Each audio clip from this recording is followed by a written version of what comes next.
Hello everyone, welcome to the pre secure for 13th July 2024। आज हमेशा की तरह हम डिस्कस करेंगे 5 MCQ based on the current affairs. Current affairs के बेस्ड 5 एमसीक्यू डिस्कस करने वाले हैं और इसको डिस्कस करने के बाद आप अपना स्कोर कमेंट सेक्शन में जरूर लिखिएगा। तो let's start. First question is about tiger reserve. Which of the following statement is are correct about tiger reserve in India? Tiger reserve के लिए कौन सा body, national tiger conservation authority body बनी है under the wild life protection amendment act 2006? Wild life act का amendment हुआ 2006 में, तो ये बॉडी बनी। क्या ये सही है गलत है बताओ? प्रोजेक्ट टाइगर को 1973 में लॉन्च किया है। अगर प्रोजेक्ट टाइगर 1973 में लॉन्च हुआ तो ये कंजर्वेशन अथॉरिटी बाद में क्यों आया? क्योंकि बाद में रियलाइज हुआ कि एक अथॉरिटी भी चाहिए, खाली प्रोजेक्ट टाइगर चला देने से काम नहीं चलेगा। Each tiger reserve must have a core or critical habitat and a buffer zone peripheral to it, according to Section 38V in the Wildlife Protection Amendment Act 2006। India में भी कितने टाइगर रिजर्व है? 54। 3 कहाँ लोकेटेड है? आसाम में। इसमें से कौन सा स्टेटमेंट गलत है, कौन सा सही है बताओ? आसाम में कितने लोकेटेड है? 4 है, तो 4 का ये वाला स्टेटमेंट गलत हो जाता है, ये वाला स्टेटमेंट गलत हो जाता है, तो हमारे पास आंसर क्या बचेगा? बी, जो कि आएगा 1 2 3। देखिए, एक तो जरूरी ये है कि आप एमसीक्यू करो, बट एमसीक्यू करोगे तो इंस्टेंट नॉलेज मिल जाएगा।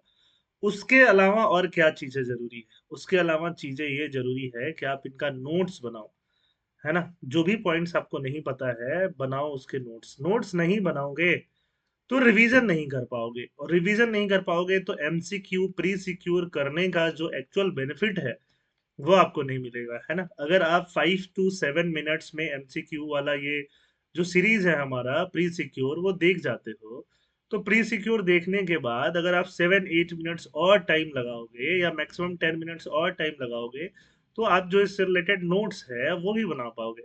तो इनफैक्ट 20 मिनट्स में आप प्री सिक्योर करके उसका नोट्स बना लोगे, और जब लास्ट में बीच बीच में जैसे ही मंथ एंड होगा उसका आप रिवीजन करते जाओगे, और लास्ट में जैसे ही प्रीलिम्स आ रहा होगा, 1 मंथ बचे होंगे, 2 मंथ्स बचे होंगे, आप ये सारे प्री सिक्योर का जो आपने नोट्स बनाया है उसका आप क्या कर सकते हो? रिवीजन कर सकते हो। और रिवीजन करोगे आपको याद आता जाएगा कि आपने कब गलत किया था, कौन सा एमसीक्यू आया था।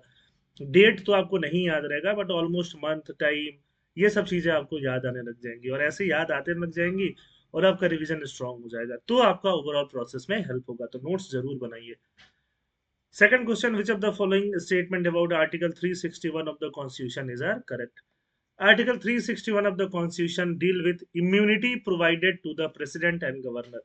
गवर्नर एंड प्रेसिडेंट को जो इम्यूनिटी बना दिया जाता है उससे रिलेटेड है article 361। It state that president and governor shall not be answerable to any court, किसी कोर्ट को आंसरेबल नहीं होंगे for the exercise and performance of the powers and duties of their office. दोनों स्टेटमेंट यहाँ मुझे ठीक नजर आ रहा है, तो 2 का आंसर क्या हो जाएगा? सी। ये आर्टिकल न्यूज में था, है ना? वेस्ट बंगाल गवर्नर को रिलेटेड, तो ये आप जरूर ध्यान में रख लीजिएगा। क्वेश्चन नंबर थर्ड, गवर्नर से रिलेटेड, वही वेस्ट बंगाल गवर्नर से रिलेटेड न्यूज में है, आर्टिकल 167 के बारे में। Article 167 mandates the chief minister to communicate to all the governor all decision of the council of minister. 167 article बोलता है चीफ मिनिस्टर को कि जो भी डिसीजंस वो लोग ले रहे हैं वो सारे डिसीजन किसको बताया जाए? गवर्नर को बताया जाए। खासकर जो भी स्टेट का लेजिस्लेशन एडमिनिस्ट्रेशन से रिलेटेड हो, वो वाली बात है। Chief minister must the governor with any information related to the administration of the state and legislative proposal upon the governor request। जब गवर्नर रिक्वेस्ट करेंगे तो चीफ मिनिस्टर को ये प्रोवाइड करना होगा। Article 167 allow the governor to directly issue orders and directive to the state administration bypassing the chief minister। तो ये तो कभी नहीं हो सकता। First and second statement obviously सही है। जब आप गवर्नर पढ़ोगे पॉलिटी के अंदर तो बहुत सारी चीजें आपको इसके अंदर पढ़ाई जाएंगे, बट फिलहाल के लिए गवर्नर भले ही एक नाम का हेड है, नाम का हेड भी है, बट ये कुछ कुछ इंफॉर्मेशन वो सीएम वगैरह से मांग सकता है, उसी के रिगार्डिंग ये पावर दिया हुआ है। तो थर्ड में कितने स्टेटमेंट सही थे? 2, तो 1 इसका आंसर क्या हो जाएगा? बी आंसर हो जाएगा। जीका वायरस बहुत ज्यादा न्यूज में है ना, हमेशा से न्यूज में रहता है बट अभी भी है। Zika virus is a mosquito borne flavi virus primarily spread by Aedes mosquito, particularly Aedes aegypti. Aedes aegypti से जीका वायरस होता है। It can only be transmitted through mosquito bite. The Zika virus has an RNA genome, which means it has high potential to accumulate mutation. Third statement सही है, second statement सही है। Mosquito bite के अलावा ये mother से child में भी ट्रांसफर होता है, तो ये चीज भी इंपॉर्टेंट है।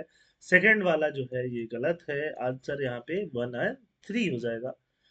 स्टेटमेंट 2 क्यों इनकरेक्ट है? Zika virus can also be transmitted from mother to foetus during pregnancy through sexual contact also and through transfusion of blood and blood product. Blood transfusion से भी ये जीका वायरस फैल सकता है। तो फर्स्ट सही है, थर्ड सही है, सेकंड गलत था, ये आप जान लीजिए। और डीएनए और आरएनए में इसका जीनोम क्या है?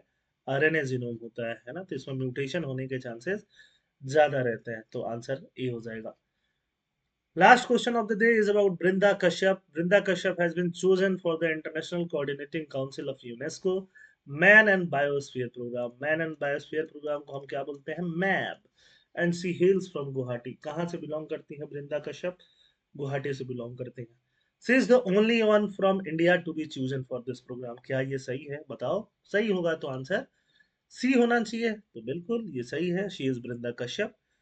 और इनको international coordinating council of UNESCO man and biosphere का प्रोग्राम में रखा गया है। ठीक है, और शी बिलोंग्स टू गुवाहाटी। तो ये एपीएससी और यूपीएससी दोनों के लिए इंपॉर्टेंट है, और जो भी एमसीक्यू हम लेके आते हैं प्री सिक्योर में वो बोथ यूपीएससी एपीएससी दोनों के लिए ही इंपॉर्टेंट होते हैं। तो दोनों को के लिए तैयारी करने वाले जो भी हमारे स्टूडेंट्स हैं, दोनों नोट्स बना के जरूर रखो। कमेंट सेक्शन में कमेंट करके बताओ कि कितना स्कोर मिला। नोट्स बनाने के लिए पीडीएफ कहाँ मिलेगा? टेलीग्राम सेक्शन पे, टेलीग्राम चैनल पे, जिसका लिंक डिस्क्रिप्शन बॉक्स में। थैंक यू, जय हिंद।